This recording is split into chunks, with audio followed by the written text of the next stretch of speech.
And we are recording, so here we go. We are going to start in 3, 2, 1. You misunderstood. I wasn't asking for the time. I was just saying there was a time. There was a time? Mm-hmm. Take Brown Sugar back there, for example. She's pretty foxy, right? She's 70. If she's a dick, there was a time. Okay, right off now. Let's go.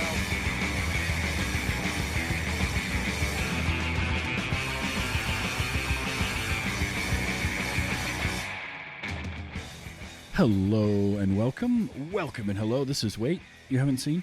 And it's a show where we talk about movies, and specifically, we talk about a movie at least one of us has never seen before. I'm your host, Travis, a.k.a. TV's Travis. This is episode number 221.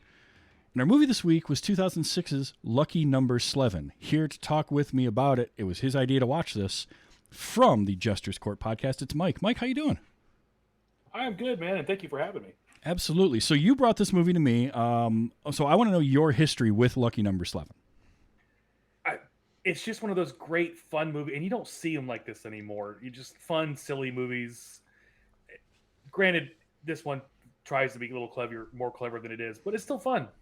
And we're gonna talk about it for sure. But everything you hear bad about it's right. It's over stylized. It's the plot's, but it's just fun. I enjoy it. Yeah. So, real quick, spoiler alert. If you don't want to be spoiled on a movie that does have a quote twist in it, watch the movie first, then come back and hang out with us. It's available on sources like Tubi.tv for free. You don't even need an account. You can just watch it. And it's worth it. But we're going to spoil the hell out of the movie, so just be ready for that. Yes. So I remember this movie coming out. I remember 2006 seeing trailers for it. And I don't think it didn't last very long in the theater. And I'm way up northern Michigan. We don't get stuff sometimes, or if we do, it won't last for very long before they just kick it out of theaters and bring the next big blockbuster in. And for whatever reason in 06, I just didn't get to it. And I was going to a lot of movies at this point, especially. This was kind of in the height of the cable access sketch show that I was working on with a bunch of friends of mine. There were 4 of us that lived in a house together. We would road trip to the IMAX theater because it was 100 miles away. We were doing a lot of movies in town. My one roommate was a projectionist at the local multiplex.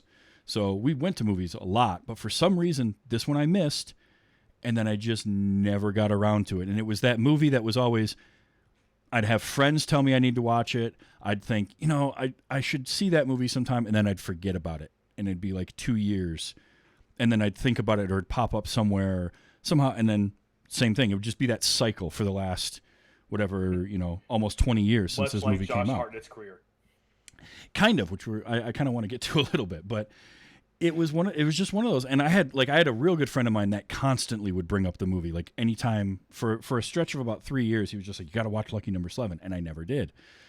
And so when you mentioned it, I jumped on it. I thought that was perfect. This is a perfect excuse to finally sit down and watch this damn movie, and I had a good time with it.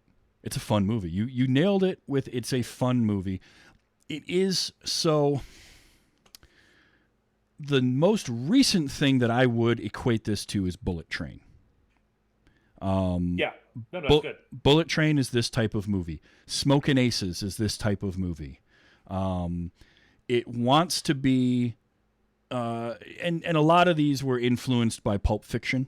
Wasn't the first of this type of movie, but it definitely influenced a ton of them. And so did The Usual Suspects right in that same time. I feel a lot of Guy Ritchie in this too. I think he must be a fan. Oh yeah, yep. There's Guy Ritchie in there, and you can also see bits and pieces of things like Ocean's 11, Confidence.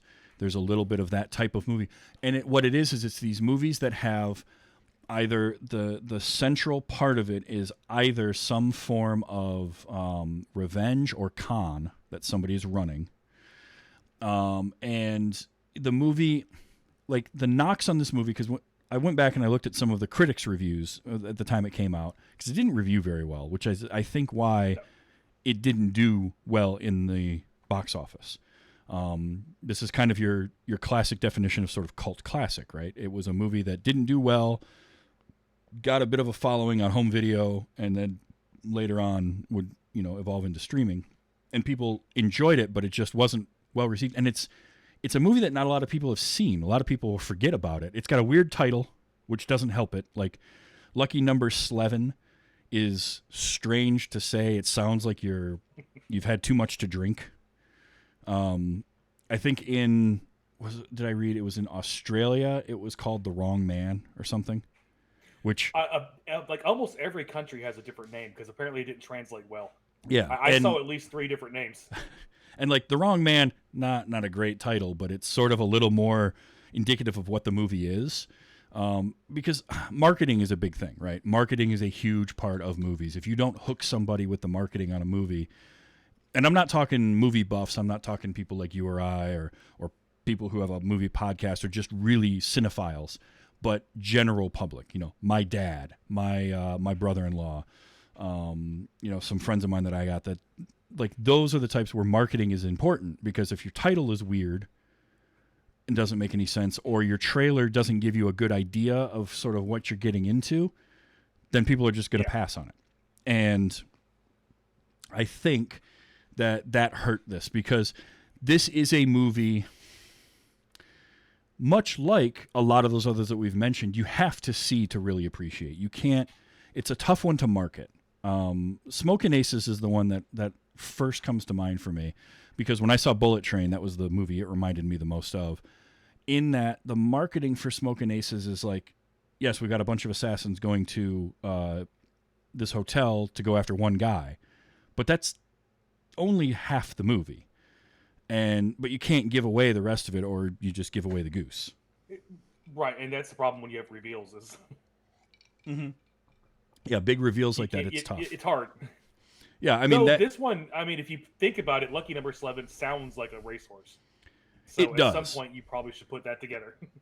Yeah, and I think that could have been marketed a little bit better, because I watched a few of the trailers, and from what I remember, and it does. They needed to not go so hard on he's the wrong guy in the wrong place at the wrong time type of thing, and give you more of sort of give less plot and more just like the slick look and feel of the movie, and that's going to draw people in, because in the end, it's a very simple plot. It's a complex story centered around a very simple plot of just somebody wanting revenge on their family getting killed. That's all it is. He goes about it in a complex way, and it doesn't tell the story linearly, which is the other hard part to it too. It's kind of, I know people that have trouble with a non-linear storytelling because they get lost. They're not fully paying attention, or they can't quite follow what's going on, and suddenly they're asking the questions when they could be getting all those answers. The movie is telling them everything, but I know people that can't wrap their brain around that, and so it's tough. And this being non-linear definitely doesn't help. But it's very well done, and I think the stylization of it, I think the look of everything works. I think that's actually what made it work for me more, because I've seen Guy Ritchie movies. I've seen, I named a bunch of movies that are like this, and even there's even elements of like Payback in here with Mel Gibson. And, yeah, oh god, I love Payback. And so this sort of combines a little bit of all of those, and it's like there's some Payback in there with some Smokin' Aces and some Guy Ritchie slickness and like the lingo that's getting used. And then the movie is, the other thing I appreciate when a movie can literally tell you exactly what's going to happen and still make you guess and try to figure out what's going on, because it really does that. Like the first scene with Bruce Willis in this movie, which, by the way, I had a note down here, and it's Bruce Willis is really good in this movie. This is like the perfect Bruce Willis role. Like he's done a few times, but this is the epitome. This is Bruce Willis being Bruce Willis, and it's great. And when it really bums me out the way that aphasia robbed him of a lot of what could have been really good years in movies, and he ended up, because of like a combination of that and other things, taking a lot of roles in films that either he wasn't invested in, or he couldn't get invested in the way that he would have wanted to, and so some of his performances aren't great, especially as he in the later years, because when he's on, he is so good, and like this is the example of that. He doesn't have to do too much. He's not on screen all of the time, but when he's on screen, he's compelling, and like there's a couple of moments in that first scene, which I love how he just appears in the wheelchair next to the guy in the airport, and he's just very soft spoken and starts telling him a story, and there's little moments, there's little winks and smirks and stuff, and I'm just like, this is a guy that really he cares about this, particularly that scene. You can tell he's putting in the effort, and it was so good. And it's funny you use that for the intro, because that's the very first note I wrote. There was a time, and I love this dialogue. Like, it's cheesy dialogue, but it's great. I love it. It's so good because when you look at Guy Ritchie films, Tarantino films, they have a specific style of dialogue that's being spoken. Tarantino writes dialogue that you can pick out Tarantino dialogue in a lineup. Like, as soon as you hear it, you're like, that's either that is Tarantino or that's somebody who worshipped at the altar of Tarantino. And Guy Ritchie is very similar in his films. There's a lot of that same very snappy dialogue. Steven Soderbergh does that really well in a lot of his movies. That's why the Ocean's 11 Ocean's trilogy kind of reminded me of this, where again you're running a con. There's a lot of snappy dialogue between people. There's a lot of lingo being used too. But what I loved is like that opening scene with Bruce Willis. He tells you exactly what's going to happen. It's a Kansas City shuffle. You're going to make everybody go look right, and then you're going to go left. And that's what the movie is. The whole movie is a Kansas City shuffle, but there's like layers of them. There's shuffles going on inside of shuffles. It's really kind of clever in that way. Yes. And I like when a movie can do that. When a movie can show up and just be like, "All right, son, here's what's going to happen, and now we're going to do that." And you still at least one point in this movie, you're going to be like, "Oh, I didn't see that coming." Like that. You know what I mean? Yeah, and even the reveal, I want to say about it, I know I picked it up the first time I watched it before the movie told you, but it still was about halfway through the movie before you really start going, hang on. and again, like you said, like they tell you it's gonna be a misdirection, and you still like at that halfway point of whatever it happens to happen to you, you're like, wait a second, they got me. Oh. And part of that's because Josh Hartnett plays the silly character so well. The he persona does. He was doing, that is we're talking about Bruce Willis in his element. That's Josh Hartnett in his element. And can we talk about kind of sarcastic? Can we just talk about him for a second, because he's really good in this. He is he's hitting on all cylinders. He's playing that character perfectly, and it's kind of a bummer that he didn't have a career with, and I understand that's a type, and maybe he didn't want to get typecast into that. I'm not sure. But it feels like this was around the time where Hartnett just sort of stopped showing up in large movies. Was like right after this and Sin City. I remember reading that. He stepped back for some charity he was doing. Was that what it was? I couldn't remember what the reasoning was, but I knew at least some of it was like his own. He decided to do that. I think it's a shame, because he was great coming up in the early 2000s. Like, I like him. I wish we had seen more of him. I'm with you. Yeah, and you're right. This movie he's spot on. Even when you do the transition to more serious stuff, which he doesn't always do well in this movie, he had it. Oh yeah. Oh yeah. That final scene with him and. Well, I want to hold off on that because I have some specific thoughts about that particular scene. But like, I mean, he's still, he's working up through today. He did an episode of Black Mirror this year. But he went through this stretch where we just sort of didn't see him in anything big. I think he was still doing some acting, but it was a lot of smaller productions. And I don't know if there was, because like I liked him in 30 Days a Night. I thought he was great in that. Mm-hmm. He had done Sin City, and his character in Sin City was, only on screen for a short period of time, but like it fit him fairly well. I think after like, Pearl Harbor and then doing 40 Days and 40 Nights and Hollywood Homicide, and I think he kind of got soured from like big studio type movies. He was in Hollywood Homicide. Yeah. I completely forgot that movie existed.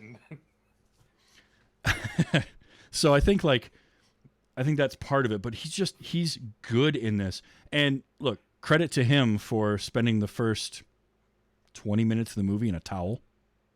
Like, which had to account for probably a third of the filming that he was at work every day in a towel. Yeah, and that's not easy to do. Like, that's tough to pull off. I did like the trivia I read, and again, IMDb trivia, take it with a grain of salt, but that Lucy Liu's reaction when she runs back in the first time, and he's got the towel open, and her reaction was genuine because he did flash her. He just didn't say anything and just kind of surprised her with that. I will say I saw that from other sources. Okay. When I looked up trivia as well, so. But it sounds like still could be fake, but it's a little more closer now. But it sounds like it was a fun movie to work on, where like that wouldn't be. I mean that can be problematic to do a prank like that, and it's probably not something that somebody would pull today, because you don't know how somebody's going to react. But it sounds like Lucy Liu's talked glowingly about this in interviews I saw, about making this movie. So it sounds like that was just sort of the fun they were having on set. But like, here he is, he's just in a towel for a third of the movie almost. It's crazy. But he's still acting during all of that, and he's pulling everything off. Like, he's got this kind of, he was the perfect age to pull off the kind of aw shucks, just a little bit of that, and like, he doesn't, like, he's not quite fully grasping everything that's going on around him. The character isn't. And Hartnett, I think, just gave that impression very, very well.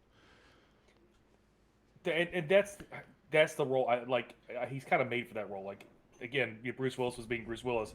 That's Josh Hartnett in his strongest. Is playing that character. Yeah, I really liked him. I will say that the kid in the opening of the telling the story, while I didn't know at the time that he was going to be Slevin, I kind of had that feeling because it just felt like, oh, we're doing an awful lot of flashback to this story of this kid and his dad. Like, the timing matches up. Why set them up? Yeah. Yeah. And my note was, if this kid is the young version of Josh Hartnett's character, they cast him perfectly because that kid looked like a young Josh Hartnett. Like, he really gave me that feel. And so I was like, all right, cool. I'm assuming that's what it is. And sure enough, as the movie started unfolding, I'm like, yeah, they definitely were going that route. Also, his dad, Max, the character of Max in this, I'm going to give you two names, and you tell me if you think the same thing I do, that guy in this movie looks like a mashup of Joshua Jackson and Ray Liotta.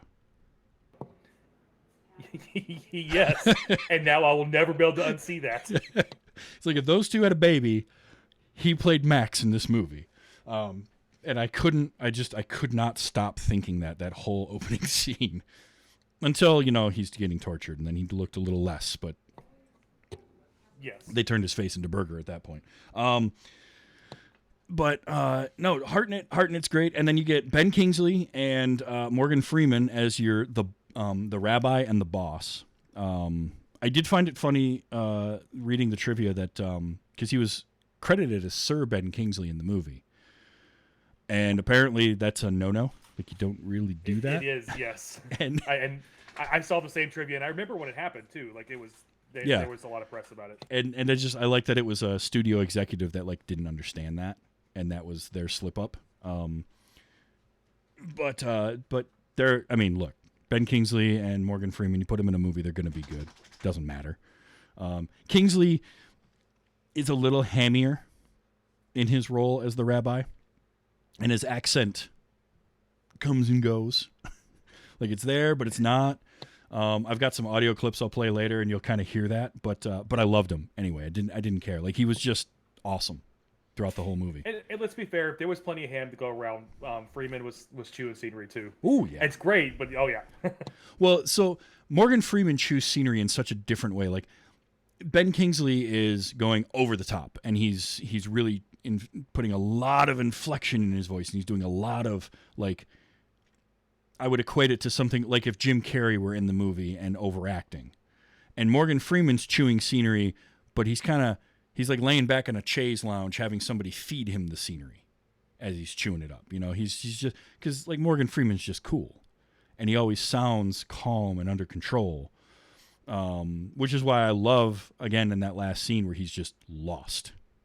We'll get, and when we talk about that, Yes. I'll come back to it. But like those two as your crime bosses, I thought was great. Did you have a kind of a favorite between the two?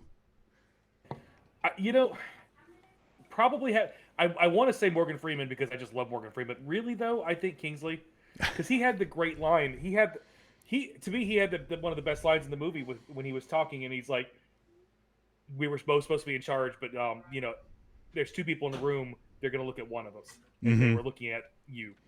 And that was a great moment for, like, I thought it was perfect.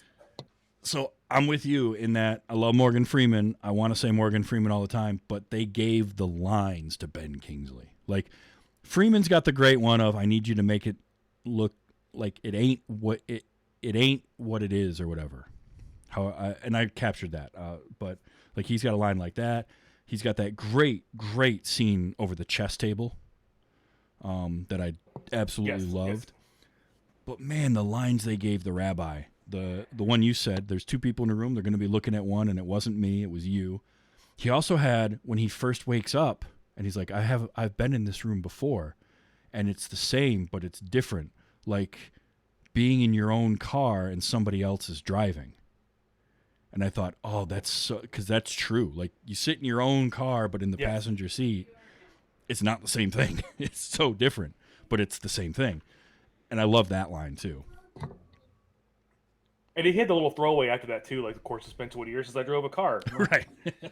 I thought that was a nice little.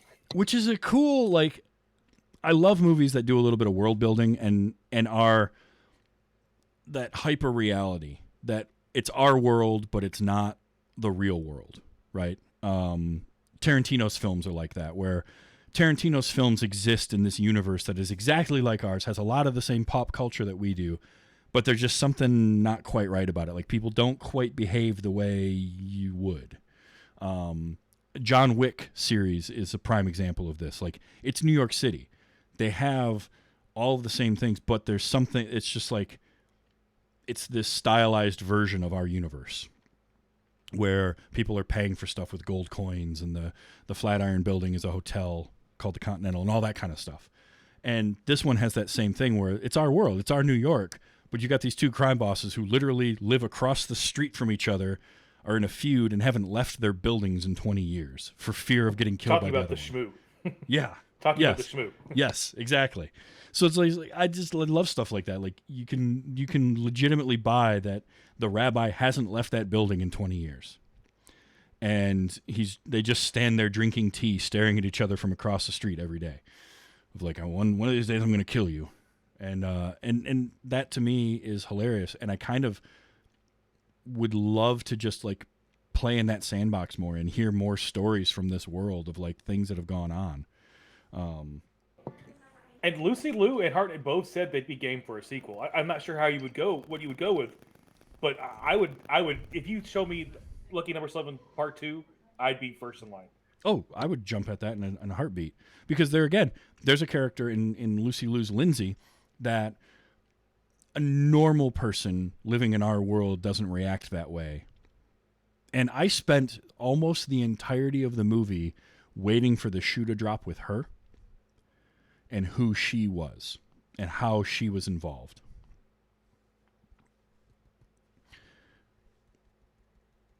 So, it was one of those things where I just kept waiting for that. Go ahead. Sorry, I realized my mic was muted. I was gonna say, Lucy Liu, and the reason you're thinking that is because that's usually the characters she plays, especially in this time frame where those tough. But she is adorable in this. I love her in this. She is absolutely, like, you just want to stick her in a pocket and carry her home. Like, she's just adorable. But it's also the trope, right? It's a trope to have that character who gets themselves involved, is very eager to be involved in whatever this thing is that's going on, and then you drop the facade and suddenly they're an assassin or they're working for this person or whatever, and they've been playing you the whole time. it's that thing that happens in these types of movies. So I kept waiting for that to happen, and then it didn't. And that was one of the things that this movie did that surprised me. Like a lot of it, they laid out, they kind of showed you all the cards, and there were twists, but they weren't like, oh my, they weren't who is Kaiser Soze twist of just like, you didn't see that coming at all. Her, though, her character arc and the way that things went with her, and then when Bruce Willis shows up at the morgue and just staring at her, pulls out the gun, shoots her. I was like, I didn't see that coming. And in fact, my note was like, they had to kill her. I liked her. I liked her character. And I wasn't expecting that. And so then she pops up at the end. And that was another one of those tropes, and I loved it. Like, it worked on me. Well, there is a version of that script where she stayed dead, and they decided that it was too dark. I'm glad that they didn't go that route. And it gives an extra something fun to put in at the end, while also it is a little bit unbelievable in that you would think, based on the history that Slevin and Mr. Goodcat had together, that he would have known, the guy would have understood. But it does give us a really great reveal of her at the end, and then we get to see how that all went down, and I liked that. So... But you're right. She's very likable in this. She's very just bubbly and fun, and she just wants to get involved. And I love how she's immediately like going Columbo and using Star 69 on the phone. It just, all of that was great. So yeah, Lucy Liu's a lot of fun in this movie. Her Columbo lines that weren't real Columbo lines. Yeah. Yep. Which is fine. I don't care. I mean, there's a lot of that in this. Like, you can nitpick away the baseball stuff too in the beginning, that the players they were real player names. They were just the wrong era. But yeah, I love that where she's like, yeah, Columbo says, and none of that's ever been said by Columbo. But I love even like the second scene we see her in, she just comes into the apartment, hops up on the counter, starts making a peanut butter and jelly sandwich. Like it's nothing. Yeah. And they have their wonderful little dinner date, which was a lot of fun. And then you find out during the dinner date that he is actually like gonna do the hit, because what a great way to play both halves against the middle. Here he is, and for the movie to make us feel like he doesn't know what's going on, but kind of in the back of your head you're like, nah, he's got to know, because he gave up trying to tell the boss, Morgan Freeman, that he wasn't Nick.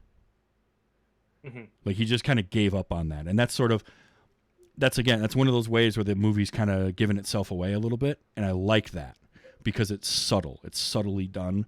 There's like lingo that he uses that gives away that like he knows more about this kind of world and this sort of stuff that he's doing when he and Lucy Liu are leaving dinner, and he says, "Yeah, I think I picked up a pigtail."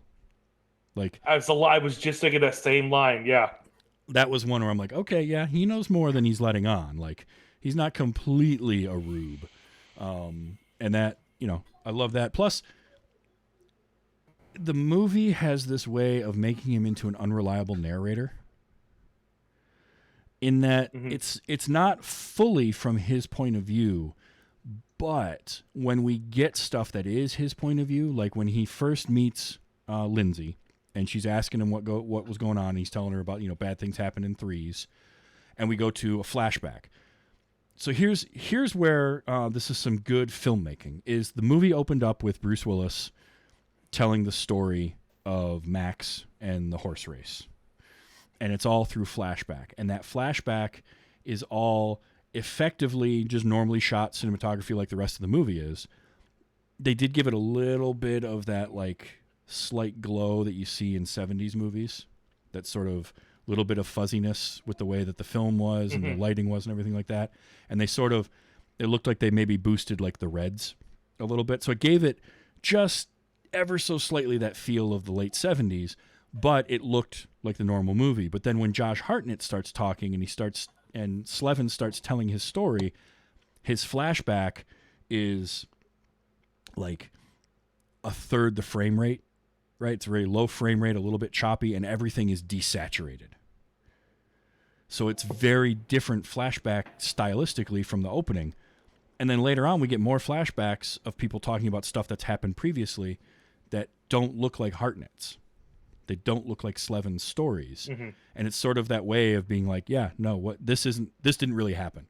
This is somebody like making it up or telling it from their own memory, but it's not really events that took place.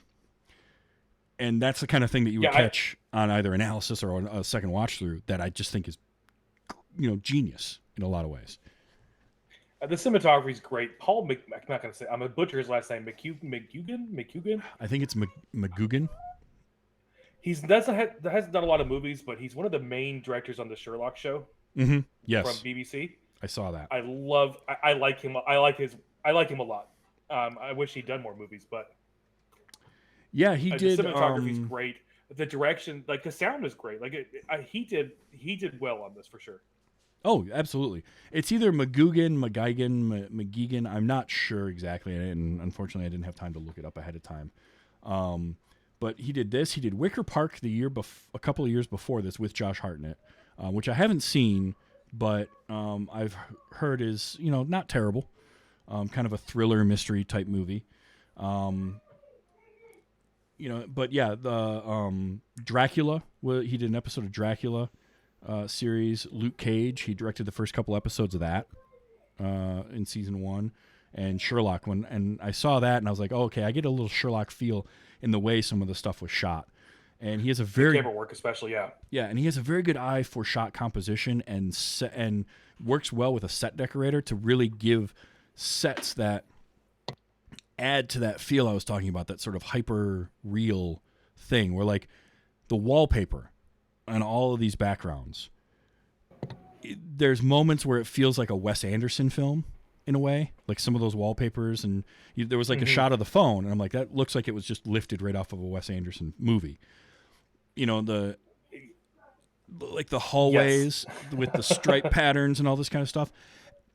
Here's what I think it does though, and I think this is kind of cool, is you never feel comfortable. You never feel right. Something always feels like it's just slightly off.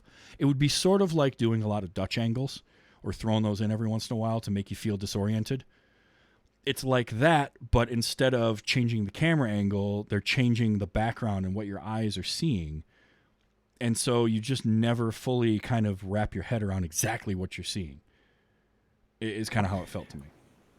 Yeah, no, I'm with you on that. And it kind of, you appreciate it more the second time you watch it, because the first time you watch it, I'm like, this wallpaper is taking me out of it. Like, I hate this. Why? And then you're right. You watch it again, and it's like, okay, no, I feel what you're doing there, and that's a very real thing you were doing, like, on purpose. Yeah, like the best example of it, I think, is, and it's funny that it comes in a Slevin story, so it's something that never even happened, is when he's telling the story of going to his girlfriend's apartment. Which is the trope of the guy walking in and finding his girlfriend cheating on him type thing. What I like is that the movie uses that trope, but it's not really using that trope. So it's sort of subverting it just a touch, because that event didn't happen. Technically, it never happened, yeah. Because that trope is very tired, and I feel like it's just a terrible inciting event. So to basically thumb your nose at that trope by using it as a fake, I kind of like. But what's cool about it is when he first walks into her apartment, it looks so weird, right? Because it's got that striped wallpaper on like all the walls and the columns and everything. But then as he walks down the hallway, it goes from perfect stripes to a little bit off kilter to when he walks into the room and he's standing in the doorway, the wallpaper is still black and white, but it's even more lines and chaotic. So it's like as things were unraveling for this character, the whole background goes from straight to just nuts.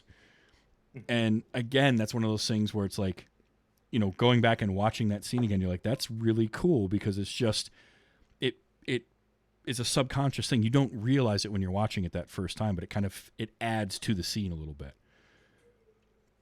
Like, definitely. I don't feel as though that scene. Oh, go ahead. I was just gonna say another great line in that scene too is that you tripped and I fell, or she fell. Yeah. Oh, more quips. And that was another fun thing is they Slevin as a character says that he has, and how did he what was the term he used for it? Because it sounds like anorexia, but it was like atorexia. Yeah. And yeah, you're right. Anorexia. Yeah. Because at first when he said it, the way he said the T, it sounded like a D, which gave a little bit of an N sound. I'm like, anorexia, but he's eating. No, it was atorexia. And it's this, like, he never gets stressed out. He never gets overwhelmed. And that's a great kind of, like, I don't want to call it a fake disorder, but his character doesn't actually have that. It's just that his character, Slevin, is ahead of the curve on everybody because he's playing chess on them all. But it's a great way to explain that away. He doesn't have to be worried about what's going on because he's 4, 5, 6 steps ahead of everyone. So he's just calm. When in reality, it's definitely a cover because he's been preoccupied with this revenge for his entire life. Yes, exactly. So it's that again is like that same sort of. It's just that cleverness that the movie had in the script, and I think that the script, I think overall the script is actually pretty damn good. I think it's very clever. It's not. I never felt like it tried to be too smart for its own good because it was very sort of tongue-in-cheek, kind of winking at you while it was doing it, which is, I think, why it gets away with the kinds of things that they do. Because they, again, there's a thing with the boss where they have a shot showing his ring while they're playing chess, and you saw that ring earlier, but you didn't realize that you saw it. And so to have that like close up on the ring just feels like kind of a cool stylized moment. It wasn't until later on that I realized they already showed us that type of thing. Like, I think that's kind of fun. Or again, the Lucy Liu character in general is being set up a certain way, and I'm waiting the whole time for something to happen. And then when something does finally happen, it wasn't the thing I thought. It was her character and what happened to her was a total Kansas City shuffle. Because they had me looking one way and then they went over here and did something else, and I just wasn't prepared for it. And like the reveal of Mr. Goodcat and Slevin working together, another good one of those. You sort of could see it coming, but at the same time, it's still a little bit surprising because they keep setting you up for something different. So it's just a series of look over here, and now this is going to happen behind you. And I like that. I like that kind of stuff because to me, that is a movie that isn't insulting your intelligence, and it's giving you it's having fun with you, and it's playing with expectations as an audience. No, almost 100% agree. I think it does try to be a little smarter than it should be, but I say that whilst also saying I enjoy it despite that. So I would say 90% agreement there.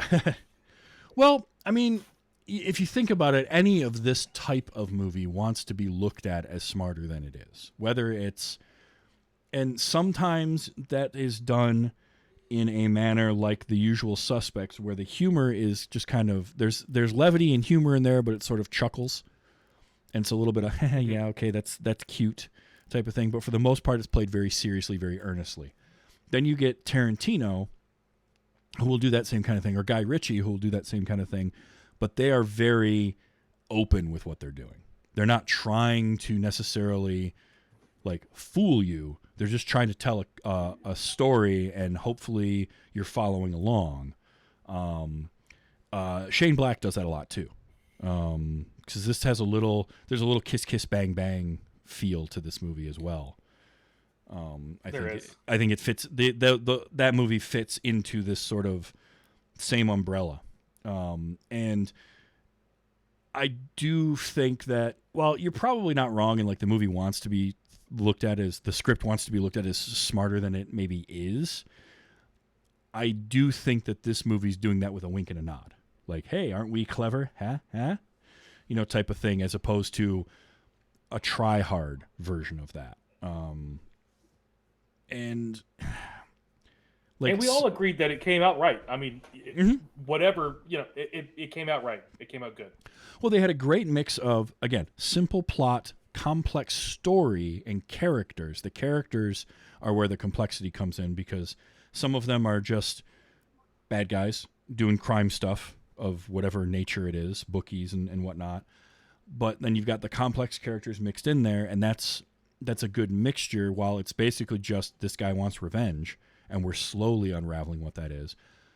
But you mix that with very slick dialogue, excellent performances from everybody. Like, everybody's invested. There's nobody phoning it in this. No, the cast is amazing. Stanley Tucci. Can we talk about Stanley Tucci for a minute? Like, I didn't see his coming the first time.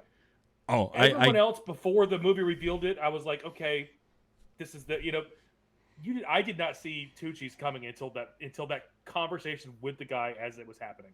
Yeah. So and I was like, oh God, he was in it. So I had a note as I'm going along, and I can kind of tell when I hit certain points in this movie because and this movie is full of actors that I just like. Maybe I just like too many actors. I don't know. My list of like, hey, that guy or that girl. Jam-packed cast. But like Hartnett, and then who shows up working for the boss? Michael T. Williamson in a reverse Bubba, because he's, instead of having the giant lower lip, he's got just the biggest, most ridiculous fake teeth I have ever seen. Oh, like, what was his character name? Slow. Like, they make the caps that Matt Dillon had in Something About Mary look like he had no dental work done. Like, these teeth were just gigantic, and I love that. And Dorian Missick, who's Elvis with Slow, again, he's just great. But then you get to, and I had a note here, and all I had was the Tooch in a bunch of exclamation points, because it's Stanley Tucci, and like immediately the movie went up a level for me. It just got better because Stanley Tucci's face was on screen. And the whole movie, and again, I'm with you, didn't see that coming at all. And then he gets the phone call, and he's sitting in his car, and at first, that scene is playing out. And also, a great bit of casting there with Robert Forster just showing up. Yes. Like, that was awesome. Because I didn't expect that. And yet again, another guy, another actor. I see him, and I'm just like, cool, I love Robert Forster. But that scene, to me, when it started, I felt like we were getting the end of The Usual Suspects, right? Where they're revealing that they figured out who it is, but too late. Right. And it's all going along. And then when Josh Hartnett, when you hear Forrester say, like, it's too bad the kid's gone cold, and he sits up in the back seat, and I was like, oh no, what is about to happen here? And you get the reveal that Tucci, that his character was the gunman. And that's when it kicks in. They showed us that earlier. Like, they gave that away. They did. They really did with that line in the morgue where he's like, I used to sign my paychecks over to this guy. Yeah. Oh. Like, you should have put it together, but you didn't. You didn't, because you have no reason to at that point. At that point, you don't. And that is a thing that storytelling can do, that when it's done right and when it's earned like that, you're just like, that's a brilliant move. Because here it is. They tell you that this guy, this police officer, is not... And some of his actions kind of give you that feeling, like when he punches him in the car, and they pick him up and then they like toss him out of a moving car, going like 5 miles an hour, but still. But you can kind of explain that away as like, it's just tough cop work, right? These are just New York cops being New York cops. Especially in this version of our universe that they exist in, where it's a little more old timey. So even though it's 2006, like, okay, no, this is. You could write it off. You're absolutely right. But to have that combined with the line of like, oh yeah, 20 years ago he was my bookie, and I was signing my paychecks over to him, and it's that having that realization as that scene unfolded, and you're like, oh, that's well done. Like, you just want to stand up and give a nice slow clap to the movie, like, well done. You earned. Here's a cookie. You earned it. And I love that. Like, that to me is just fun stuff. So that was not something I saw coming at all. That was like the real big whoa moment for me. It was Lucy Liu getting shot, and then Stanley Tucci, which, by the way, is brutal because they show like the shot from outside the car, and they have him covered up just right in the frame with like a reflection or something. But he gets shot, and then you get the reaction of the phone and the blood hitting the pavement. Like. This movie, the other cop still talking through the phone. Yeah. This movie didn't pull punches, especially at the end. It got brutal. This okay. We're going to talk about it now, and that's the scene of the reveal. The movie finally laying all its cards out on the table, which is Hartnett shows up with the briefcase to the rabbi. He says, "Everything I owe you is in here." Sets it down on the desk, and then he pulls the blackjack out, and he's holding it behind his back. And he waits until the rabbi's looking down, cracks him over the back of the head, right, with the empty briefcase and whatnot. And Rabbi wakes up in the boss's room, tied to the chair, which, by the way, duct taped him to the chair. And, duct tape him from wrist to elbow. Those hands aren't moving, which is pretty cool. But he wakes up. He has that wonderful speech we referenced a little bit earlier with, the driving, being in your car. And then the part that you mentioned about, everybody being in the room looking at each other, everyone's looking at the boss and not him, and that's why things went the way that they did. All of that, so good. That whole scene as it's revealed, because first I don't know about you on your first watching, but when I was watching this, I'm thinking, okay, they've got them, they're both in the room. But it wasn't set up that way initially. And I just liked how it was then revealed, oh no, Morgan Freeman's not only in the room, but taped to a chair back to back with him. And I was like, that's cool. And then to have Hartnett show up exactly the way the boss did in a callback to that first scene, walking down those stairs talking about the shmoo. I was like, that's pretty good. Good move, movie. Yeah, you've done it again. And that's where Slevin as a character gets serious. And Hartnett, you're right, he normally doesn't quite nail, or especially up to this point, I don't remember him nailing those types of scenes as well. But he absolutely did here. Oh, home run here. What is the reveal to Morgan Freeman and Kingsley that he's the one doing this, and it's "There is no they, I did this to you." That the first time I saw that, I was chills. I mean, that was great. Oh, it's so good because he's walking around and Rabbi pulls him in. He's like, "Whatever they're paying you, I'll double it." And he just stares at him for a second and he says, "There is no they. I did this." And it's like, ooh, okay. And so then you've got, this is where these performances really hit the high note, is Hartnett nails this just angry and finally, his end goal is right there in front of him. And you've got Kingsley as the rabbi who, once he kind of figures out and once that is revealed to him who this kid is, he's accepting of it almost. He's calm about it. Well, no, you're right. This is my fate. I did this to myself type of thing in a lot of ways. That stands out. Even when they put the bags over their head, Kingsley is not struggling. Mm-hmm. Morgan Freeman is struggling. The boss is struggling, but the rabbi is just sitting there. And again, the boss, when it's revealed who Hartnett is, the boss is just confused. He doesn't understand what's going on. And part of that is he still thinks that Slevin is Nick. To this point, he has had nothing tell him other than Hartnett tried a couple of times but then gave up. He still thinks this guy is Nick, whereas Rabbi knows that he's not Nick. And Rabbi knows Knew that... from the beginning. Yeah. Knew from the beginning. Yep, he knew. That same with Bruce Willis. He said, I know this kid isn't lying. Yeah. So it's just it's interesting the way he played them both against each other but in different ways, and then their reactions are exactly who those characters would be, because here's the boss just lost. He's like, "Wait, no, hold on. You're who?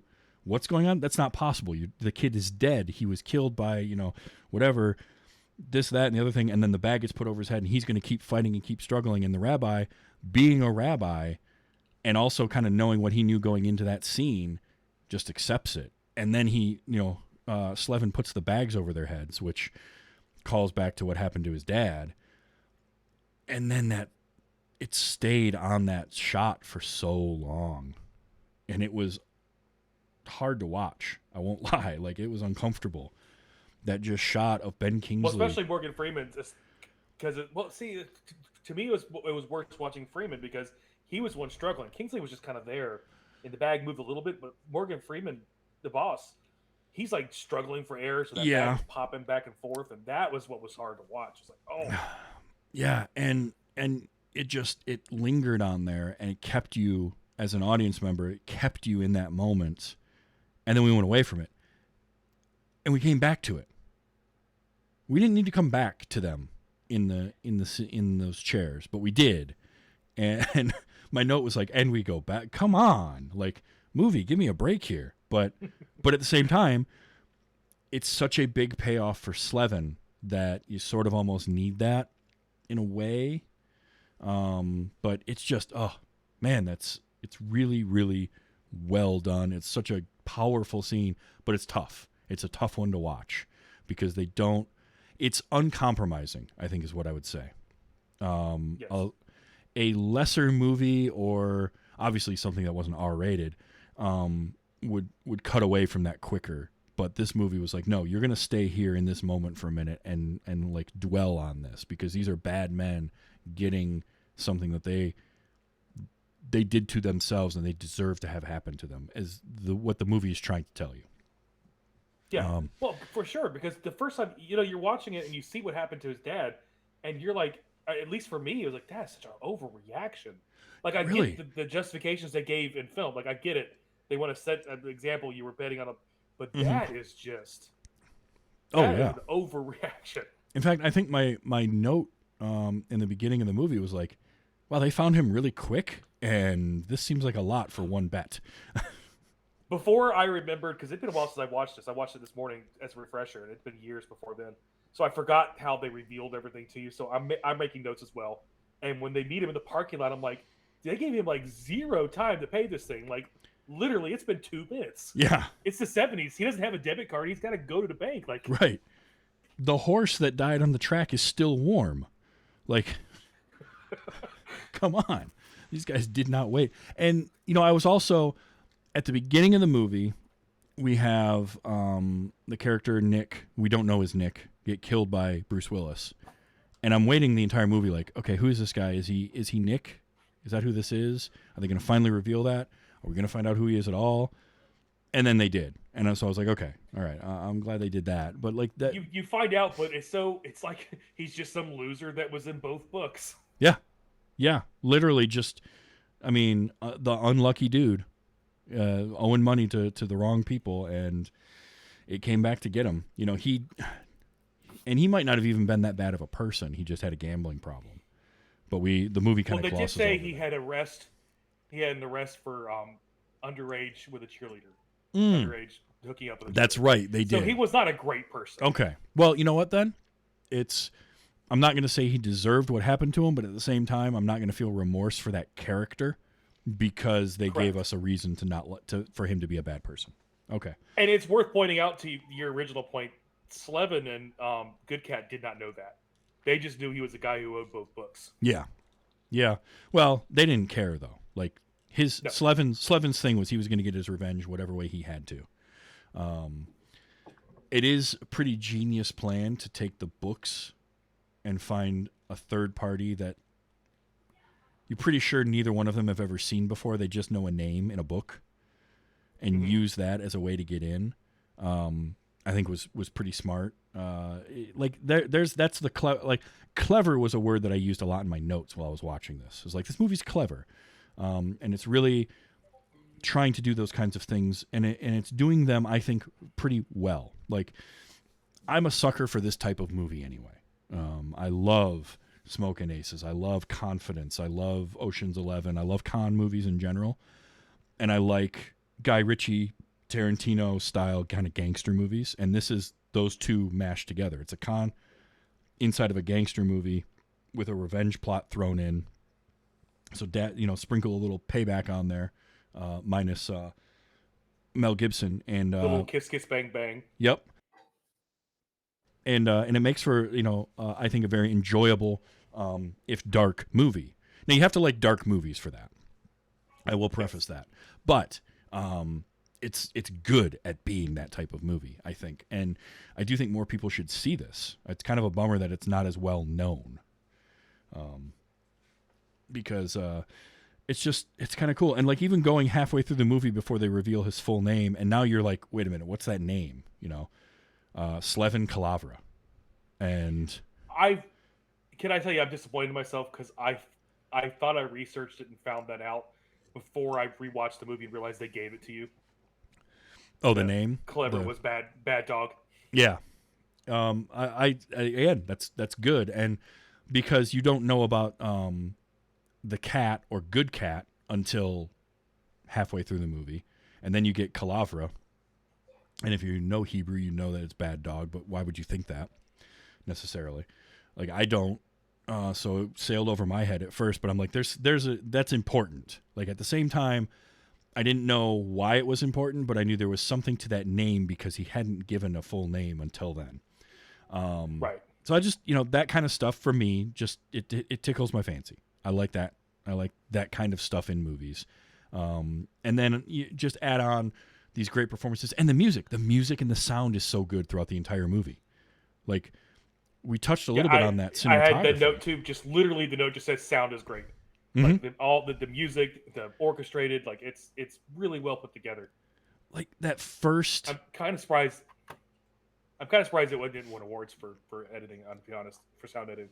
I wish it. It should have, because it sounds great. It's got that very stylistic look, and the music, like that flute song that's playing in the long shot in the airport or bus terminal or wherever, when Nick, who we find out is Nick, but when the guy's walking into frame, and it's that long shot, which I'm also a sucker for a long shot, and it's just him, and he's slowly coming into frame. He's getting closer and closer and closer, and you see the woman, the old lady sleeping, but that's just a flute going for a while, and then as he gets closer and the subject gets larger in the frame, then the music swells and becomes more, and there's more to it, and then the scene takes over. I like that stuff is great, and I think that who did the music for this was J. Ralph, who I don't know at all. That name does not ring a bell whatsoever. But we should know him more because we should, because he's done some good stuff. No, he hasn't done music department since another Paul movie, Film Stars Don't Die in Liverpool. That was the last one he did. This was can't say I've heard of that one. No, this was like his first. This was his first film as a music score producer and composer. He had done one film prior to this, which I don't know Eyes Beyond Seeing, but basically this was his first film, and I thought he did a great job. I'm with you. I think should have at least gotten. This should have. I feel like this movie should have reviewed better than it did, and I wonder how much of that is. It was 2006, and sort of the early to mid 2000s. We had a lot of this type of movie out there. Guy Ritchie, Tarantino, Joe Carnahan, we're all making this movie. Steven Soderbergh. And so I wonder if some of the critics were just kind of burnt out on that, expecting something different, bringing some of that baggage into it. And then, because a lot of, the critics, the consensus was either, was the whole idea of it trying to be too smart, which maybe, but it's not doing it in a try-hard way. And I do think that there's it just felt like every review I read, all of their talking points of what was bad about the movie, I was like, no, that's what makes the movie work. It's the quirky dialogue. It's the this is where we were agree, like the 90% agreement. We're gonna put is it good writing back, but whatever. But we see it and we're going, no. First thing I said when you asked me about the movie is everything the critics said is true, but it's a great movie despite that. Despite don't listen to them saying it's a bad movie. It's true, but it's still a great movie. Mm-hmm. Critics have a real hard time with what I used to call guy flicks. It's not really inclusive, and we should probably think of a different way of putting it. But just good, fun action flicks. And critics always have problems with it. And I'm like, it doesn't have to be an art film. No, and I think, there's dumb action movies, and there's good art films, and there's everything in between, and there's room for all of that. I don't love, like, an example for me would be everything after that Michael Bay did after the first Transformers is just kind of rehashing that first Transformers movie. And even the first Transformers movie isn't a great film, but it does what it was designed to do. And the problem was he then made it like 4 more times and never really iterated on it. But there's a place for those kinds of movies. There's a place for that kind of dumb action movie, the Michael Bay style, or the Fast and Furious type movies where they're just like, physics be damned, we're going to do something because it looks cool. And it might not work for you. It might not work for everybody, but it's kind of fun. It's fun sometimes to watch a movie where you can just shut your brain off and watch. Yes. And see some spectacle. See a couple of giant robots turn into, a truck turn into a giant robot and fight a plane that turns into a giant robot, and then they fist fight on an overpass. I'm sorry, I can't think of Michael Bay without going back to the Robot Chicken with Michael Bay explosions. Oh, yeah. I mean, look, he's been doing that for how long now, and to varying degrees of success, but like the guy can make some compelling visuals. Like, go back and, I mean, you're talking about the first Transformer. That's what you wanted was explosions and compelling, huge. Use your word, compelling visuals. Like, yeah, he hit it. That's what he was hired for. That's what he did. Yeah, and then you can turn around and you can have, you can also watch something like an example of something I saw recently was some David Lynch stuff like Mulholland Drive or Eraserhead, where it's the polar opposite of that in terms of like, Eraserhead's not even trying to tell a cohesive story. It's just sort of a bunch of images of weirdness going on, but there's something intriguing about that and can draw you in. And again, that's not necessarily everybody's cup of tea, but if you can kind of put yourself in the mindset to watch something like that, it can be very enjoyable or very interesting experience. And I feel like you can have both ends of that spectrum. And I think the problem is that too many critics try to fit everything into, is this good or bad? And you can have bad that's enjoyable. Just don't be boring, I think, is the biggest thing for me. They seem to have a trouble doing something that we, not we as people, like regular, like not critic, do, which is, okay, a good example of this is, I think Lady Gaga is very talented. Mm-hmm. I don't like Lady Gaga's music. I don't like it. Mm-hmm. But if you ask me if there was a talented person, absolutely, she's got massive talent. So why, I wish you would see critics do something like that more, where they look at a movie like, was it a good movie? Yes. Did I enjoy it? No. If you're looking for, did I enjoy it, and that's what you want to base your experience on, I didn't like it. But let me tell you why it's still a good movie. I wish you would see more of that. And that's really what criticism should be. It should be about looking at a thing for the merits of the thing that it is, and not so much of, well, I didn't enjoy that, so that makes it bad. Because I don't enjoy The Room, as an example. I think that movie, I have seen it in the theater at a midnight showing with everybody throwing spoons at the screen and doing all of the interactive things. But I still just can't get past the fact that movie just bores me to tears, and it's only watchable in that situation. And even then, just barely. But I know other people that just love that stuff and love watching that kind of schlock. And that's fine. Like, it's good. It's good for you. It's good to find those outlets that work for you, because I don't think everybody needs to enjoy the same things. There are certain movies or certain music or TV shows or whatever that can be virtually universally enjoyed or derided, but at the same time, like, somebody's going to find something enjoyable that I don't, or I'm going to find something enjoyable that somebody else doesn't, and that's fine. Like, there's nothing wrong with that. And I just think that film critics or music critics could learn a lot from just sort of taking that into perspective and being like, all right, subjectively, like, for instance, I saw a movie years and years ago called Man Bites Dog. I don't know if you've ever heard of that or not, but it's a French or Belgian film, and it's done in a fake documentary style, and it is shot in black and white, and it's about a documentarian, and they follow this guy who's a serial killer. And I don't recommend it to anyone in terms of like, I'm not going to tell you to go out and watch this movie, okay? Because by the end of it, I got done watching it, and my friend and I that watched it still to this day, if we bring up that movie, we're just like, what were we thinking with that movie? Like, by the end of it, I wanted to go home and take like 4 or 5 showers and just wash the movie off of me.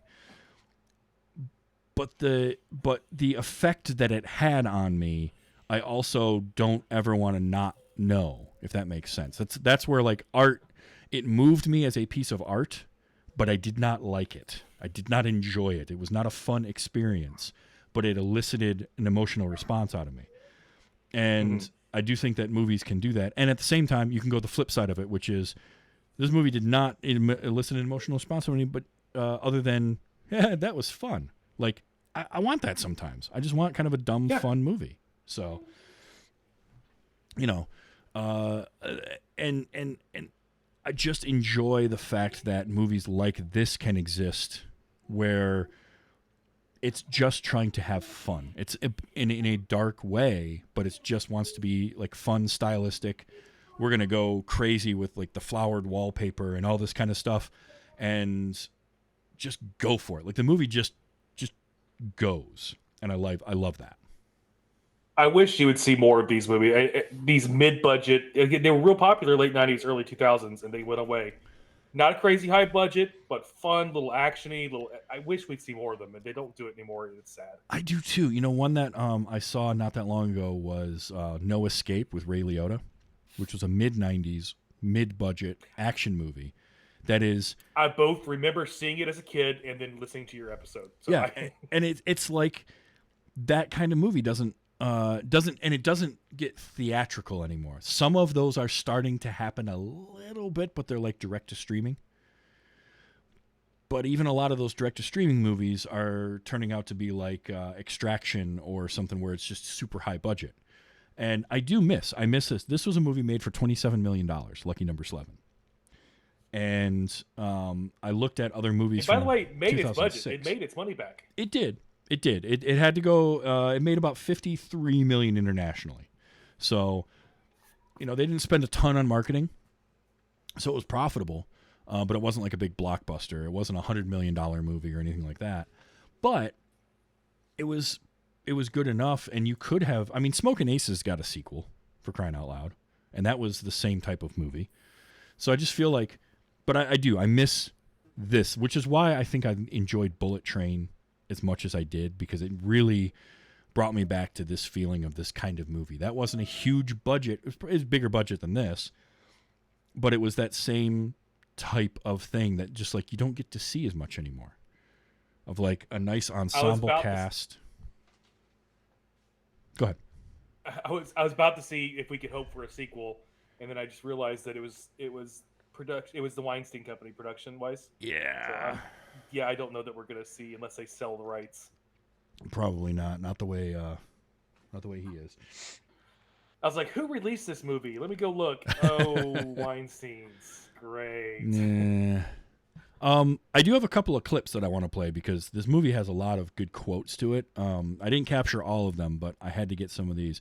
First of all, if you haven't seen it yet, or you're trying to remember what a Kansas City Shuffle is, Bruce Willis tells you exactly what it is at the beginning of the movie. What's a Kansas City Shuffle? Kansas City Shuffle is when everybody looks right. You go left. I love his delivery there. It's so,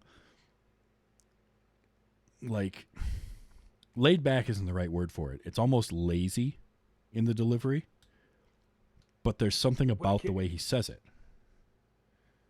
Laid back, controlled. So yeah. Somehow it's both. Yeah. So that was really good. We didn't even mention him earlier. Danny Aiello has a small part in this movie. Like, I know Hudson Hawk. I love Hudson Hawk, and I wish they had shared a scene together just as a little quick. That would have been really cool. But how great is like the cast of this movie, and then you can throw in Danny Aiello and Robert Forster in nearly like blink and you'll miss it cameos. And like, it's perfect. And Danny Aiello, 2 lines from him were just great, which is when he's explaining the money. And I didn't capture the whole thing, but he's talking about the juice. And then he tells him if he loses the bet, what he'll owe. And I just love this delivery. You're all in for 22 grand. 20 for the bet, 2 for the juice. Like that's clever, good writing. Yeah. And Can using you pay that these lingo. monies? Can you pay these monies? I am keeping that. That is going on my soundboard because I love that. I heard that and I immediately rewound and said, I'm capturing that one. And we got a couple Morgan Freemans, which I mentioned earlier that, Ben Kingsley got a lot of the really good lines, but Morgan Freeman got some good ones too. I really liked this. And again, you've had Josh Hartnett, he's in a towel this whole time, mind you, trying to tell him I'm not who you think I am, but they start playing the pronoun game where he's like, well, what am I here for? Well, what do you think you're here for? Well, I don't know. What am I here for? Well, what if you owed me $96,000? Do I? I don't know. Do you? I don't know. Do I? Like, they're doing It's a that great thing. exchange. It's so good. But when he tells him that he wants him to kill the rabbi's son, and he's like, don't you have professionals that do that? Like, I'm just a guy. And his response is, But you owe me $96,000. Why should I go out and pay someone else when I've already paid you? and I liked that. I'm like, oh, it's a good point. All right. Okay. And again, this was a fun reveal because we saw the guy get shot in the beginning of the movie going to his car. And then when he says, well, can we go see the bookie Slim? And he's like, Ever since somebody shot him, old Slim went deaf. that whole reveal is great. He's like, Slim, do you recognize this guy? And he's tapping on the glass. Slim? And if you haven't seen the movie, it's great because they're behind, the camera's behind Slim, so you don't even necessarily see him first. Mhm. Just the freezer window. Yeah. And then it backs up and you see Slim is the dead guy from the beginning. Yep. Ever since somebody shot him, he's gone deaf. And then this last one from Morgan Freeman. I need you to make it look like it ain't what it is. I like that. I just like it. Make it look like it ain't what it is. Also, Morgan Freeman's voice, man. I'll tell you what. God, I'm telling you. I mentioned Dorian Missick earlier, who when I was watching the movie, I've seen him in a bunch of stuff. He's a character actor, shows up in a lot, but he played a character named Cockroach in Luke Cage, the series, and I loved him in that because he's just this street tough who's like doesn't care about anybody type of thing. So that's what I remembered him from. But he's got that great moment where he's trying to tell Slevin about orders. And it's the way he says, Orders is orders. orders is orders. And he's like, no one ever taught you not to use the word to define the word that you're defining. Some of the funniest moments is that first few scenes where he's still playing the straight man. Like, oh Yeah. God, his lines are the best. Just getting it. I'll break your nose. My nose has already been broken. Smash cut, more blood just underneath his nose. It's been broken again.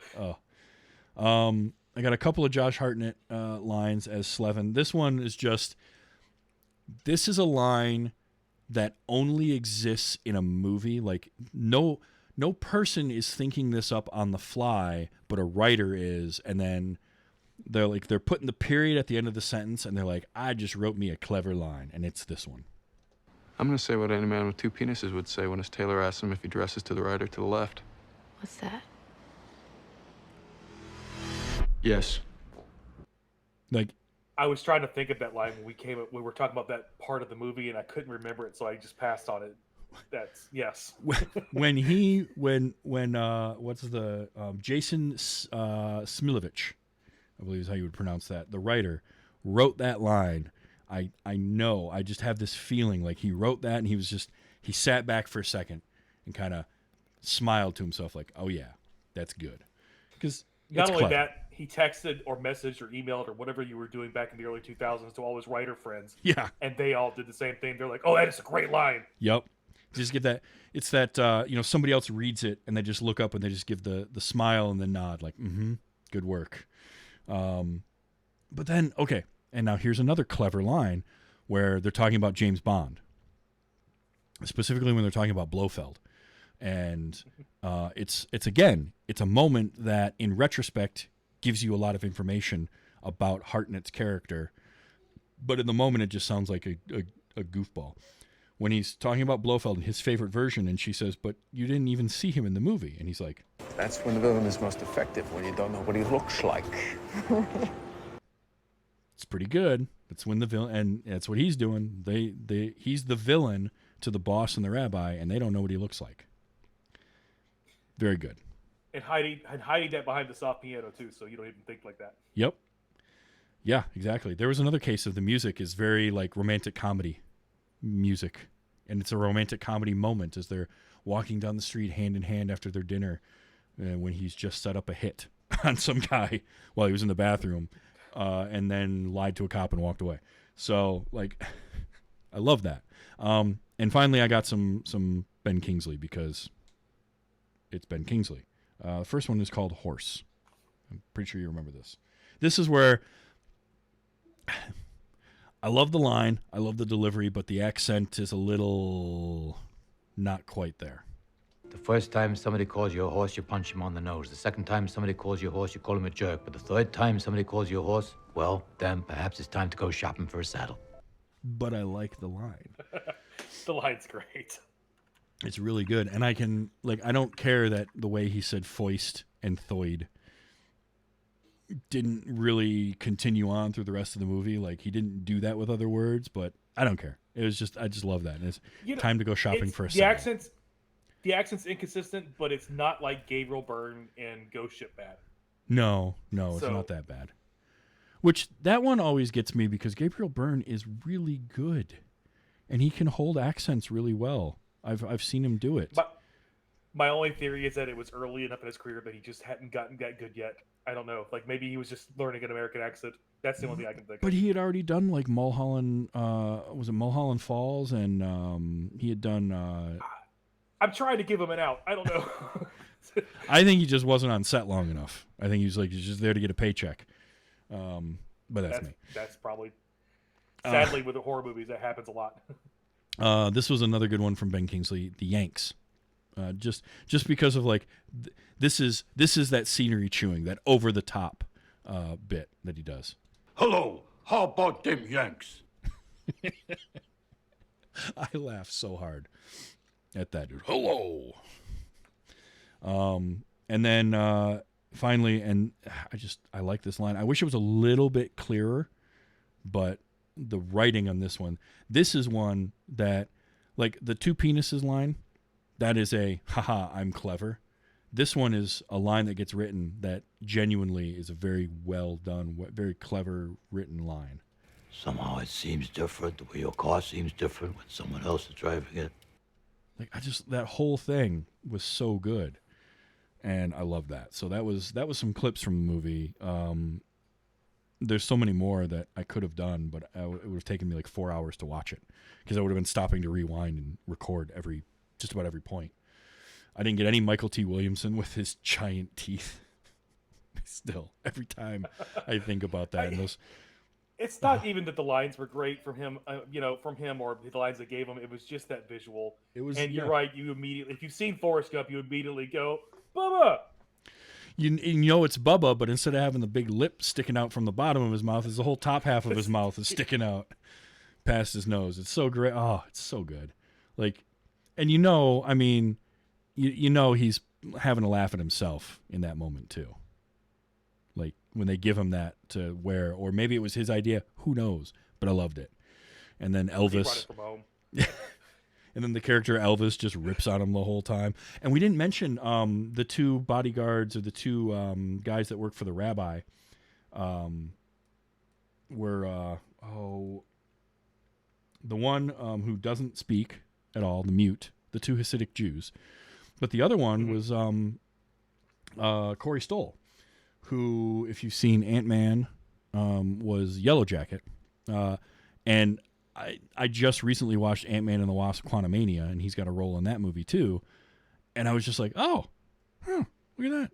And he was kind of fun. Like, they were fun characters just to have that moment and that dynamic of where they're in the car and the one guy just looks over and kind of nods. He's like, yeah? He just nods again. He's sorry he hit you. I wish they'd been in the movie a little bit more is my only thing. The back and forth discovering why he's not talking was great. Yeah. You know, just the slow and like, so he's mute. Not really.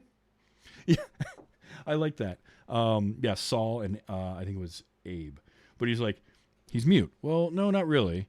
It's complicated. Well, can you tell me about it? Well, why don't you ask him? Well, he's not going to tell me. Yeah, that's true. Like, that's funny. I like that. This was a fun movie. Thank you so much for finally getting me to watch this damn thing, because it's going to be one that I'll revisit. Because again, I'm a sucker for this type of movie. I love these movies, and what I like about them too is when this style of movie is executed well, it is rewatchable, because now you know it's and I've used this analogy before, and I don't remember where I read it, but it's like going and seeing a play and sitting in a different part of the auditorium, where you're seeing the exact same story, but you change the angle and it's a totally different experience. Because with a play, everything's static, so you move around it, and it plays out differently. And maybe you're seeing it with a different cast member, or something, is going on. And that's what I love about seeing a movie like this a second time, is now knowing everything that's going to happen, you start to pick up on other stuff. You start to see little things. It's why I can still watch The Usual Suspects 20, 30 years later. Yeah, that's a good parallel to it, because it doesn't take it away. Some movies, if you know the twist, you're done. Okay, I don't need to see that ever again. Mm-hmm. This one, it doesn't ruin it. It's still, and the humor still works after you've seen it, even though you know it's coming. Yeah, yeah. And that's got to be a testament to the writing and to their performances, because you know the jokes are coming at this point. I own the movie on DVD. Yeah, I've seen it more than times than I can count. I still laugh. Yeah, and that is both writing and then execution. Like, you can have a well-written joke, but if it isn't executed well, it might fall flat. You got to combine those two things. And that's where, this is a clever script that had a director that had a very distinct vision of how he wanted to put this together, and worked well with set decorators and set designers and music and the performances, and everything came together to make a very solid movie. Like, is the movie itself award-winning? No, I don't really think so. But a movie like this doesn't have to. On the technical aspects, yes. Technical aspects, on the yes. technical aspects, but as far as story, no one's going to say this should be Best Picture. No, not at all. That's best. No. Like, it's obviously influenced by things like Pulp Fiction, and Pulp Fiction did get nominated for Best Picture, but I think Pulp Fiction had different things to say that this movie did borrow from. But so is it award-winning in that respect? No, but a movie doesn't have to be enjoyable and to be rewatchable and to be quotable and all that kind of stuff. And that's everything that this movie is. And it's kind of a bummer that not more people have seen it. It's sort of, I feel the same way about the movie, and I've mentioned the title a couple times, Confidence, with Edward Burns and Andy Garcia. Because that movie came out in the wake of Ocean's 11. I think Confidence was like a year or two later, but it was in the wake of Ocean's 11, and so it just sort of got pushed under the rug, and it wasn't advertised as much. And it feels like this movie sort of felt that same fate of, like, it was a mid-budget movie. They didn't put a lot into advertising and marketing it. They didn't quite know how to do that, and so not enough people saw it, and the people that did really enjoyed it, but the critics didn't like it, so that put a lot of people off of it. And it's a bummer, because I think if you do watch this, you're going to find some pretty enjoyable stuff here, and it's just a fun little romp. So it's definitely, like, this was a great choice, Mike. You nailed it, is what I'm saying. You brought something to me, and you did good, and I really appreciate that, and I really had a good time, and I hope that you had a good time. This conversation has been wonderful. Definitely we're going to do this again. You're welcome back anytime, because this was fun. I'm going to find something you haven't seen, though. I'm bringing you something next time. I didn't want to break the thread of the conversation, but I almost confessed, and I'll do it now. I've never seen a single John Wick. Not one. Well, I love Keanu Reeves. I love those kind of movies. I've never seen a single John Wick movie. Not one.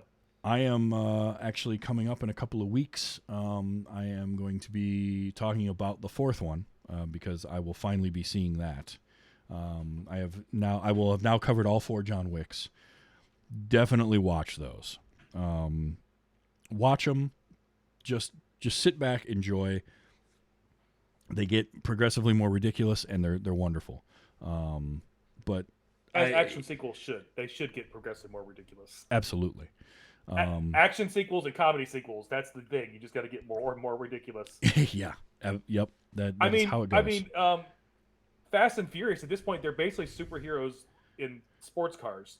That's what I hear. I am actually going through that series for the first time myself. Not for this show. I'm doing it for a different. I'm doing a YouTube series on it, and I've only ever seen the first movie. I have not seen any other Fast and Furious product except for the original 2001 film. I've got you beat just by a smidge in that I've seen the first 3. Okay. But I think we're on like 10 now or 9 Yeah, now, 10 just came out and just hit, I think, streaming services, actually. Some friends of mine that do, Drew and Miles, who've been on this show a few times, from The More You Nerd, are doing the whole franchise all summer. And so I went back to watch the first movie and talk to them about it a couple weeks ago. And it's been a thing I've been kicking around for a little while, so I'm finally getting into it. I'm going to watch all of them. But they're dumb, and I know they're dumb, and I know they're going to be getting progressively dumber, and I don't care. Because I've seen some reviews and talked about them and whatnot. So that's coming up. You definitely want to keep an eye on my YouTube page for when those finally start going out, because that's going to be fun. I can't wait to see the ridiculousness that is like Fast 7 and 8 and going to space. I hear they take a car to space. and from what I hear, it's not just a car going to space, it's like a Fiero, which is even more ridiculous because I remember the Pontiac Fiero. So you're also old enough to remember Jason X. Oh yeah. When, let's just put him in space. Yep, that's what you do at that point. Hey guys, he just wants his machete. Oh man. We're okay. We're all right. Well, this has been a ton of fun. We're definitely gonna do this again. Now next week I've got Adam Mock is coming back. He's never seen The Fisher King, and me as the Terry Gilliam nut that I am, and he is apparently a Terry Gilliam fan, but hasn't seen that one. So I'm like, all right, well, we're gonna watch that. So next week Adam's coming back, and we're watching The Fisher King, and I can't wait because it's Jeff Bridges, it's Robin Williams, and it's directed by Terry Gilliam. Like, those are 3 things that I love, all in the same movie. So I can't wait to share that with someone else. That's going to be a lot of fun. So that's what's coming up next week. John Wick Chapter 4 after that. I got some fun stuff. We're getting very close to August. And if you know this show, you know that August is Cage-a-Palooza in 2023. Let's just say we're going to have some fun in August with Nick Cage. So you're going to want to hang out for all that. I do record the show live Sunday nights, 9 p.m. Eastern time at twitch.tv/TV's Travis. And the show goes out on Wednesdays in all of your podcatchers, wherever you get your podcasts from. Or you can go to tvstravis.com. You can find this show. You can find other shows that I do, links to those. You'll find links to merchandise and Patreon. There's a Patreon for this show in particular, and it's sort of the Patreon for everything for what I do. So as little as $1 an episode, and you can back the show that way, get access to those Fast and Furious and other videos that I'm talking about doing early. You'll get them there first. So definitely check all that out. And tvstravis.com is just the place to find everything. It's also got the link to YouTube, to the Discord, which you can join the Discord. Patrons have access to special levels of the Discord, but the Discord itself is open for anybody to come hang out in, talk movies, talk video games, tabletop gaming, whatever. We're just, it's a fun place to congregate. So definitely come check that out. Mike, where can people find you and what you do? Because you said you're working on bringing back your show, Jester's Court. So yeah, me and my spouse, we had 2 shows, Jester's Court and Innsmouth Rag, and about a year ago, almost now, our personal lives exploded into nothing, like just series of events after event after event. And I'm not gonna bring everyone down with it. It's been a long track, and we're trying to get everything back and going. There's a year's worth of shows. You can find me at Jester8082 is probably the easiest way to do that, and that's me on Twitter, Twitch, and Instagram. You can link those shows and my coffee company if you like fresh roast coffee, Roast Coffee Co. Excellent. And yeah, just find me at Jester8082. Awesome. Definitely check those out, and I'm looking forward to the shows getting relaunched and coming back. That's always fun. And just to tie. Remember, I said this show fits the premise of the show. So the Jester's Court. The idea is defending things that have been unfairly shat upon by like critics or by like audiences. So we try to redeem movies and shows and TV or video games that I like have been that. unfairly. I like that a lot because I do feel like there's a place for and I like the positivity of that because it's so easy to find a thing, poke fun of it. You know, I can find a way to make anything look dumb, and you can find the ways to take the piss out of anything, really. But I think there is a certain level of work that goes into something that has been maligned and saying, no, hold on. There's some merit here. There's some good stuff. Check this out. Look at here. Look at this. And so I like that you do that. Lifting stuff up is a cool idea. So Jester's Court Pod. And that's the inspiration. Go ahead. Sorry. Go ahead. No. I was just gonna say the inspiration was watching Star Wars with my daughter, the new Star Wars trilogy or the sequel trilogies, and everyone hates them. And I watched it with my kid. My kid loved it, and that was kind of that's what brought it on. So anyway, I'm sorry, I didn't mean to cut you off. No, you're fine. So definitely Jester8082, any of the socials, check them out. That's Mike, and the Jester's Court Pod should be coming back sometime soon. So thank you so much for being here, Mike. This was a lot of fun, and we'll definitely. No, thank you for having me, man. Absolutely, we'll do it again, for sure. So until next week. And The Fisher King with Adam Mock. Just remember to enjoy your movies. And, hey, everybody, let's be excellent to each other. This has been Wait You Haven't Seen.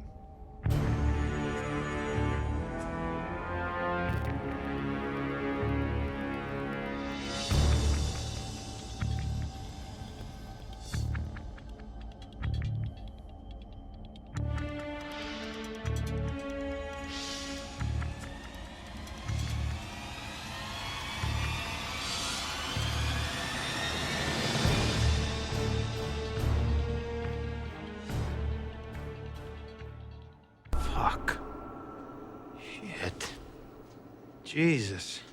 Fuck shit, Jesus is right. Oh, that was too good not to get.